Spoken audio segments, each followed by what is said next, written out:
Hola chicos, buenas tardes. Hoy vamos a ver entonces todo lo que es la ruta de promoción y mantenimiento de la salud del adulto, de las vías del adulto. Vamos a empezar entonces dándole un repasito a lo que es la ley estatutaria en salud, que será la 1751 del 2015, donde esta nos plantea entonces que cómo vamos a moverse ese paciente dentro de nuestro sistema de salud, cuáles van a ser los objetivos y los principios que van a mover ese paciente y que dentro de esas, cómo va a ser esa atención, pues nos plantea el modelo de atención integral en salud, a partir de eso su ejecución, que será la ruta de atención integrada en salud, que es la que vamos a ver hoy, las guías de práctica clínica ya realmente para enfermedades específicas. Entonces, cuando este paciente ya es captado, pues por las diferentes rutas que vamos, el paciente puede consultar, puede ser por demanda inducida, puede ser porque el paciente llegó solito, porque nosotros lo captamos en una jornada. Nosotros, ese paciente, entonces lo primero que tenemos que hacer es enfocarlo a cuál de nuestras guías o nuestras rutas lo vamos a enfocar. Pues lo primero que haremos pues será primero enfocarlo en nuestro ciclo de vida, pues realmente como en este punto lo que estamos haciendo es la adultez, entonces estaremos enfocados en el paciente que va desde los 29 años hasta los 59 años. Una vez tiene más de 60, pues se considerará ya la ruta de la vejez y esa tiene otra ruta totalmente diferente según las RIAs.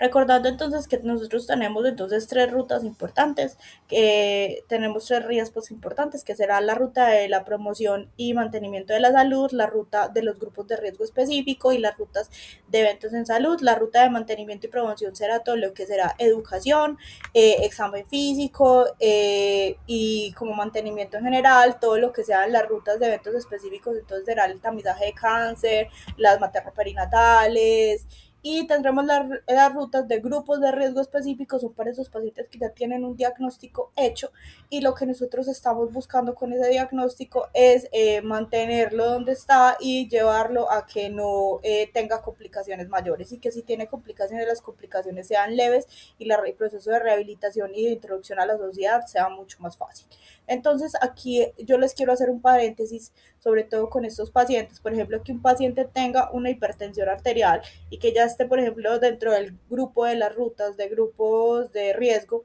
pues realmente no lo exime de estar en las otras rías. ¿Por qué? Porque el paciente sigue teniendo riesgo para cáncer, sigue necesitando ser tamizado en salud bucal, en salud visual, en vacunación, entonces eso no lo va a cubrir el grupo de riesgo específico, sino que lo va a cubrir la ruta de mantenimiento de la salud y la ruta de evento específico. Como documento nos lo plantean como tres rutas diferentes, pero en el momento de aplicarlo esas tres rutas se entrelazan, porque realmente el mismo paciente podría estar en las tres rutas al mismo tiempo por cuestiones diferentes. Entonces lo tenemos que tener muy en cuenta en el momento de aplicarlo, porque una no excluye a la otra y también no lo podemos hacer aparte. Cuando ya entonces vamos a empezar a evaluar a nuestro paciente, pues lo primero que vamos a hacer es valorar el estado de salud. La idea es identificar factores de riesgo para detectar alteraciones tempranamente. Y lo vamos a hacer a través de la anamnesis y el examen físico. ¿Cuál entonces será el objetivo de eso? Será realizar una valoración completa donde incluya signos vitales y todos los sistemas. Vamos a indagar por antecedentes del paciente. Las RIAs nos hacen una aclaración importante sobre los antecedentes, que debemos de presentar antecedentes personales, psicosociales. En los familiares nos hace mucho énfasis en preguntar específicamente diabetes, hipertensión, dislipidemias, enfermedades cardiocerebrovasculares, cáncer de cuello uterino, cáncer de seno, cáncer de próstata, cáncer de estómago y cáncer colorectal, sobre todo en primer y segundo grado de consanguinidad. En caso tal de ser positivos, registrar la edad en la cual el familiar tuvo la enfermedad y si falleció o no por la enfermedad, porque esto nos podría dar un factor de riesgo importante. Tener en cuenta entonces en esa paciente que está en edad perimenopáusica, posmenopáusica, todo lo que es la valoración para el riesgo de osteoporosis, si se ha hecho o no tamizaje para esto, y el riesgo de caídas en ese paciente que ya está llegando a los 50 años y que también, por ejemplo, es hombre y tiene riesgo de osteoporosis, pues también debemos valorar ese punto. Los antecedentes de consumo van a ser súper importantes, todo lo que es consumo de tabaco, de cigarrillo, de estupefacientes, marihuana, Realmente ya tienen mucho énfasis, lo que son exposiciones a humo, leñas, antecedentes laborales van a entrar por acá, consumo de alcohol, de otras sustancias, y también va a entrar acá dentro de nuestros antecedentes pues todo lo que es la actividad física, uso de medicamentos, manejo del estrés y el sueño. Esto lo deberíamos de hacer por lo menos una vez al año de manera muy completa. Ya cuando entramos entonces a la parte del examen físico como tal, obviamente sin olvidar ningún sistema, la guía nos hace un énfasis importante en 3 puntos: en la valoración metabólica y nutricional, en la valoración de los órganos de los sentidos y en la valoración de la salud mental y la dinámica familiar. Entonces, empezando con la valoración nutricional, pues realmente dice la guía que a todos los pacientes en cada consulta se debería hacer antropometría, que será peso, talla, índice de masa corporal, y que le deberíamos medir obesidad abdominal, que la vamos a medir con perímetro de cintura y perímetro de cadera, y que con ese podemos sacar el índice de cintura-cadera, que nos podría dar más peso científico para diagnosticar esa obesidad abdominal, pero esta no nos deja claro cada cuánto lo deberíamos hacer, dice que es a criterio del médico. Yo les quería hacer un paréntesis con lo del índice de masa corporal, porque entonces recuerden que como su nombre lo dice, es masa corporal. Él no está haciendo la distinción si lo que estamos midiendo es masa o lo que estamos midiendo es músculo. Realmente él no distribuye, él no está mirando dónde está distribuida esa masa, simplemente te está diciendo hay masa, y no puede determinar como tal si hay una obesidad abdominal. Lo que nos sirve es para identificar o tamizar esos pacientes y poderlos categorizar. Pero si, por ejemplo, tenemos un paciente muy musculoso, pues realmente va a tener un índice de masa muy alto, y al tener un índice de masa muy alto, pues el índice de masa corporal le va a dar elevado, lo que nos podría dar un falso positivo, pero para eso sirven los tamizajes. Los tamizajes capta todo el mundo y es nuestro deber identificar a qué pacientes voy a continuar el control o qué pacientes de pronto fueron un falso positivo. Listo. Con respecto a la valoración entonces nutricional, que entonces tenemos el punto de los paraclínicos, específicamente la guía nos dice que debemos pedir glicemia basal, debemos pedir perfil lipídico, que será colesterol total, HDL, LDL y triglicéridos. Vamos a pedir creatinina para poder calcular la tasa de filtración glomerular del paciente y mirar cómo está la enfermedad renal de ese paciente y el estado renal, y lo mismo que el uroanálisis, sobre todo buscando proteinuria y hematuria, que serían como signos importantes dentro de la enfermedad renal crónica. Estos tamizajes realmente no tienen una periodicidad específica dentro de la guía. La guía recomienda que deberían ser por lo menos una vez al año, cada 5 años o a criterio del médico, dependiendo de las comorbilidades del paciente y los antecedentes que tenga. Obviamente no será lo mismo un paciente atlético con muy buenos estilos de vida a un paciente pues obeso, que tiene muchos factores de riesgo cardiovasculares. Pues probablemente ese paciente va a necesitar más regular los exámenes que el paciente que hace ejercicio regularmente y tiene un peso saludable. Ya moviéndonos entonces a la valoración de los órganos de los sentidos, recordar entonces que la salud visual, por lo menos la agudeza visual con la carta de Snellen o con la agudeza visual cercana, debería ser evaluada por lo menos una vez al año, y que este paciente a partir de los 40 años debería ir donde el optómetra, donde el oftalmólogo a los 40, y después cada 2 a 5 años. La guía no se pone de acuerdo si es cada 2 o cada 5, la guía recomienda cada 2, pero que se podría extender hasta 5 dependiendo de las condiciones del prestador de salud. Con la salud auditiva dice que simplemente vamos a hacer otoscopia y prueba de susurro. Si alguno de estos dos sale alterado, dice que podríamos utilizar ya pruebas más específicas auditivas, pero realmente como tamizaje vamos a utilizar otoscopia y prueba de susurro. La salud bucal debería ser evaluada en todos los pacientes por lo menos una vez al año por odontología. Esto, recuerden que si el paciente sea edéntulo, no tenga dientes, ese paciente debe de ir a odontología. ¿Por qué? Porque entonces debemos empezar a gestionar de ese paciente pues su prótesis dental y el estado de esa prótesis dental. Si ese prótesis dental no le está ajustando bien, pues probablemente no va a estar hablando correctamente, no va a tener un proceso de masticación adecuado, podría ser un sitio de infecciones. Entonces, así el paciente no tenga dientes y tenga prótesis, debemos de mandarlo a salud bucal por lo menos una vez al año para la revisión de esa prótesis dental. Listo. Moviéndonos ya entonces a lo que es la valoración de la salud mental y la dinámica familiar, pues vamos a mirar lo que es el consumo de alcohol, el riesgo de violencia, suicidio, depresión, consumo de sustancias psicoactivas y los instrumentos sociales.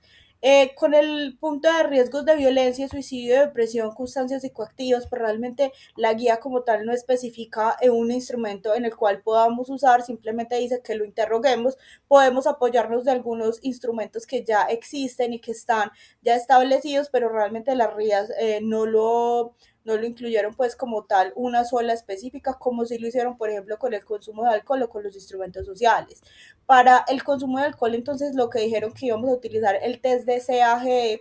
que realmente es una guía, es una sigla donde vamos a mirar entonces si ese paciente ha necesitado reducir el consumo de alcohol, si le molesta, si hay gente que lo critica, si se ha sentido culpable, ha bebido a la primera hora de la mañana para calmar los nervios o para quitarse la resaca, y que no se nos va a dar una posibilidad de un problema con alcohol para poder empezar a diagnosticar ese paciente que posiblemente podría tener un alcoholismo y que no se nos quede tan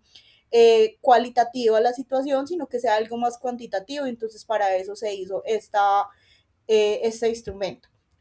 Otro instrumento que vamos a utilizar también entonces era el APGAR familiar y el familiograma. Acuérdense que entonces el APGAR familiar serán una serie de preguntas que nos van a dar un puntaje, que ese puntaje nos va a decir si esa familia es funcional o disfuncional y si tiene una disfunción moderada o grave, y que eso sumado al familiograma pues nos va a dar una mirada más holística del paciente y más general, donde vamos a poder ver desde todos los puntos de vista de ese paciente cómo se comporta dentro de la sociedad y dentro de su entorno.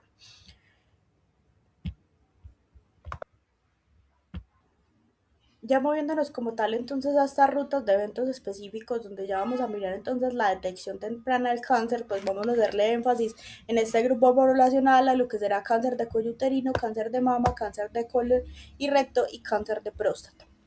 Entonces ya mirando como tal el cáncer de cuello uterino, entonces miraremos que en mujeres de 25 a 29 años, pues haremos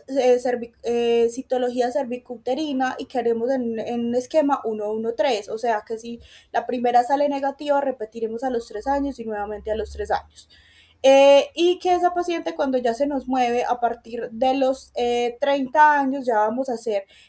citología, pero con prueba de ADN BPH, que esta va a tener un esquema 1-5-5, o sea,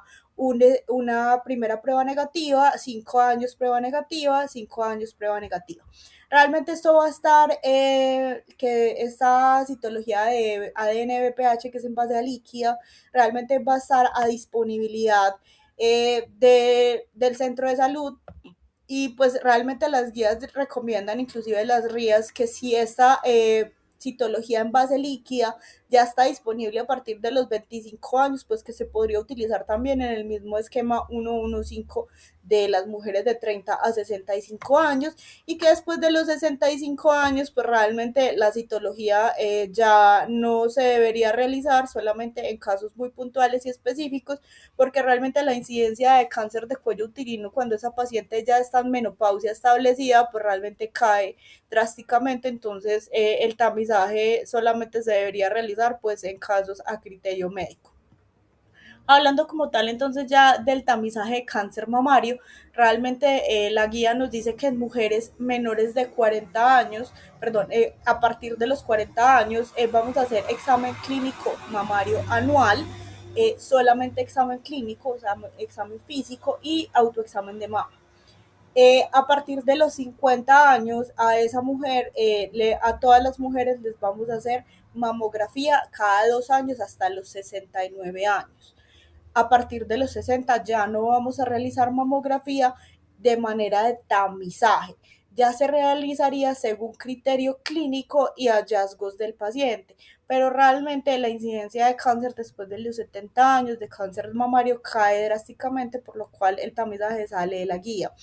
Entre los 50 y los 40 años, realmente la guía no como tal recomienda la ecografía al ser operador dependiente, pues tiene muchos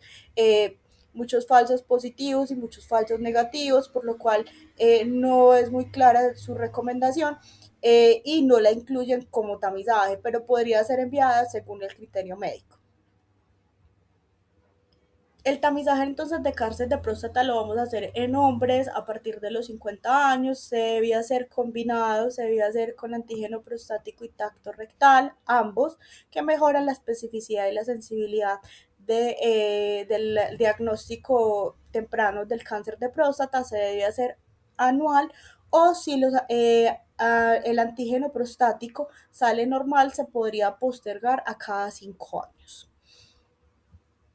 Y el tamizaje de colon y recto, este lo vamos a hacer tanto en hombres como en mujeres a partir de los 50 años, lo vamos a hacer con sangre oculta en heces cada 2 años y colonoscopia cada 10 años si está disponible. Aquí entonces tenemos un slash o un paréntesis importante con este cáncer de colon y recto, y es en ese paciente que tiene factores de riesgo. En ese paciente que tiene factores de riesgo, por ejemplo, que tuvo un antecedente de cáncer de colon y recto de primer grado de consanguinidad, o ese paciente que ya tiene alguna patología que lo predispone, se debería hacer cada 5 años la sangre oculta a veces a partir de los 40 años. O si, por ejemplo, fue un antecedente familiar lo que le está dando el factor de riesgo, y yo sé en qué edad le comenzó el cáncer de colon y recto al pariente en primer grado de consanguinidad, 10 años del diagnóstico. Por ejemplo, si al familiar le dio cáncer de colon y recto a los 50 años, sus familiares en primer grado de consanguinidad se deberían hacer tamizaje 10 años antes, o sea, a partir de los 40. Y que este tamizaje se debería hacer con sangre oculta en heces. La colonoscopia en ese paciente que tiene factores de riesgo se podría hacer cada 5 años. Moviéndonos entonces ya a lo que es la salud sexual y reproductiva, esta población está en edad fértil, a pesar de que tenemos población ya al final, que ya está entrando en perimenopausia y que ya está entrando como en el último pedacito de su etapa reproductiva. No quiere decir que pierda su vida sexual, porque la vida sexual la sexualidad nos acompaña desde la infancia hasta el día de la muerte. Entonces, recordemos que entonces todos tenemos derecho a ser tamizados para infecciones de ITS, a la prueba rápida de VIH, que esa entonces debe tener una asesoría pre y post a la prueba para explicar el posible resultado. Debería también serología, que es BDRL, y que este debería ser una frecuencia anual, población sexualmente activa o según el riesgo, también lo dejan como a criterio clínico. En este paciente que todavía pues tienen etapas reproductivas, la planificación familiar es súper importante, ya sea la asesoría en anticoncepción, la entrega de métodos o la facilitación para estos pacientes que tengan que deseen un método definitivo, también la orientación será súper importante. Y por el contrario, esos pacientes o esas pacientes que están buscando embarazo en los próximos 2 años, pues la preconcepción será también súper importante, y la suplementación con ácido fólico con 400 microgramos para las mujeres también será importante dentro de esta parte de la salud sexual y reproductiva. Moviéndonos entonces ya lo que es la vacunación, en el paciente adulto deberíamos verificar lo que sea el esquema de tétanos, difteria y tosferina, tétanos, difteria, sobre todo en esa paciente mujer, y en influenza en ese paciente según grupos de riesgo. ¿Qué grupos de riesgo? Pues pacientes que tengan EPOC, que tengan hipertensión, que tengan asma, que sean inmunosuprimidos, pues la influenza probablemente va a ser beneficiosa para ellos, aunque se le debería recomendar a todos los grupos poblacionales, así no esté dentro del país. Y por último, como ya hemos evaluado a nuestro paciente, ya le mandamos exámenes, pues realmente las guías nos recomiendan entonces que hagamos una gestión del riesgo de este paciente y que lo hagamos con 4 escalas específicas. Esto se podría hacer en una consulta posterior de revisión de exámenes, donde entonces nosotros ya vamos a mirar con la escala de Framingham. Lo vamos a hacer que este va a ser un riesgo de evento cardiovascular a 10 años. Realmente la escala de Framingham en el 2024 2024 la guía, la Sociedad Americana del Corazón,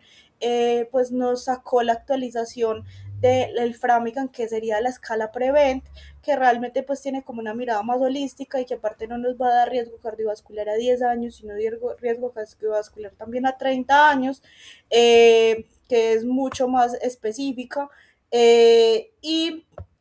pero realmente las RIAs todavía siguen incluyendo el Framigan, entonces por legislación debemos incluir la clasificación del Framigan y podríamos añadirle la Prevent.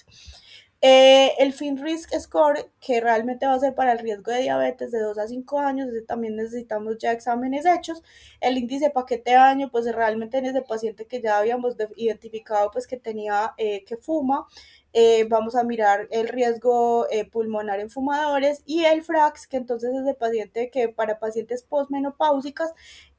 o pacientes perimenopáusicas que identificamos factores de riesgo para osteoporosis, y mandamos densitometría ósea, pues este FRAX nos va a dar un riesgo de fractura importante.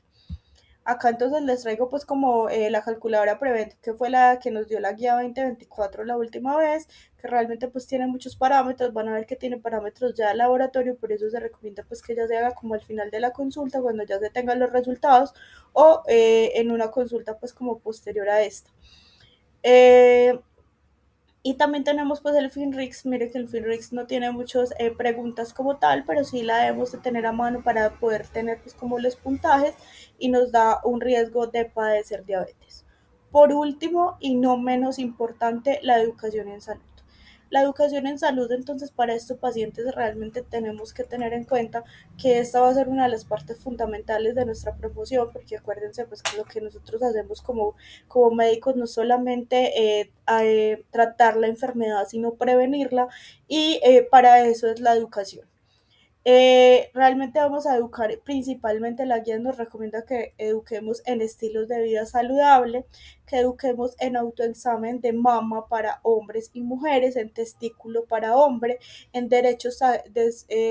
sexuales y reproductivos. Dentro de esos derechos sexuales y reproductivos, pues riesgo de abuso sexual, riesgo de acoso, también todo lo que es la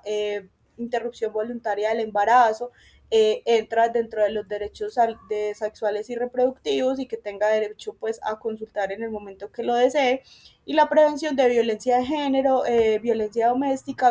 violencia psicológica, y cómo actuar en caso tal de presentarla. Chicos, entonces esto fue todo por el día de hoy. Espero entonces que hayan tenido un enfoque un poquito más claro de lo que vamos a hacer con ese paciente una vez nos consulta, para su revisión general dentro de las rutas de promoción y prevención del adulto. Que tengan un feliz día.